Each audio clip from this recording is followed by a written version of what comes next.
Hello friends, कसे आहात? मस्त मजेत ना? नवीन दिवसाची नवीन सुरुवात एका नवीन रेसिपी सोबत करत आहे। बघा, आज मी तुमच्यासोबत साबुदाण्याचे वडेची रेसिपी शेअर करणार आहे। अगदी साधी सोपी रेसिपी आहे आणि तुम्ही हा व्हिडिओ शेवटपर्यंत बघा, तुमच्या लक्षात येईलच किती सोप्या पद्धतीने वडे इथे तयार झालेले आहेत। तर बघा, त्यासाठी मी शाबू भिजवला होता, रात्रीच भिजवून ठेवला होता। आता बघा, काही ठिकाणी शाबू म्हणतात, काही ठिकाणी साबुदाणा म्हणतात, काही ठिकाणी त्याला भगर म्हणतात। तुमच्याकडे कोणता शब्द वापरतात तो तुम्ही कमेंट सेक्शनमध्ये सांगायचं आहे। तर बघा, हा साबुदाणा जो आहे छान असा रात्रभर मस्त भिजवून घेतला होता, एकदम मऊ असा भिजलेला आहे। एक मोठा बटाटा मी शिजवून घेतला आणि तो कुस्करून किंवा किसणीच्या साहाय्याने तुम्ही तो किसून घेऊ शकता। इथे मी किसून घेतलेला आहे। त्यावरती मिरचीची आणि जिऱ्याची पेस्ट टाकलेली आहे। चवीनुसार तुम्ही तिखट कमी जास्त करू शकता। चवीनुसार मीठ टाकलेलं आहे। त्यानंतर त्यावरती 5-6 चमचे होईल इतपत शेंगदाण्याचं कूट टाकलेलं आहे। छान असं मस्त एकसारखा गोळा मळून घेतलेला, इथे गोळा तयार झालेला आहे। वरून ना थोडंसं तूप लावून तो गोळा एक 5 मिनिटं बाजूला ठेवलेला आहे।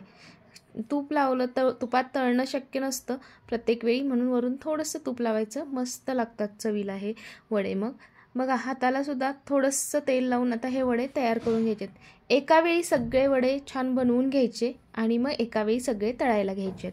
त्यामुळे काय होतं, आपली गॅसची बचत होती सगळ्यात महत्त्वाची म्हणजे। बघा, आता मी ते एकसारख्या आकारामध्ये सगळे वडे छान असे बनवून घेत आहे। मैत्रिणींनो, तुम्हाला बरेच वेळा म्हणजे उपवास असेल ना, तर खिचडी नाही खावीशी वाटते, तर तुम्ही असे वेगवेगळे पदार्थ ट्राय करत असाल, तर ह्यातला मी हा एक केलेला आहे साबुदाण्याचा वडा। आणखी एक रेसिपी तुमच्यासोबत मी शेअर करणार आहे नेक्स्ट एपिसोडला, नेक्स्ट व्हिडिओला। तर कोणती रेसिपी तुमच्यासोबत शेअर करायला हवी ते तुम्ही मला नक्की कमेंट सेक्शनमध्ये सांगा। बघा, इथे सगळे वडे छान बनवून घेतले। आता तेल छान गरम झाले, तर ह्या तेलामध्ये हे वडे टाकलेले आहेत। मीडियम फ्लेमवरती एकसारखे हे गॅस ठेवून हे वडे तळून घ्यायचे आहेत। बघा, इथे छान असं त्याला गोल्डन ब्राऊन कलर येईपर्यंत तळायचे आहेत वडे। चांगले असे क्रिस्पी होतील, कुरकुरीत होतात वरून आणि खूप छान लागतात। ह्याच्यासोबत तुम्ही दह्याची चटणी, शेंगदाण्याची चटणी खाऊ शकता।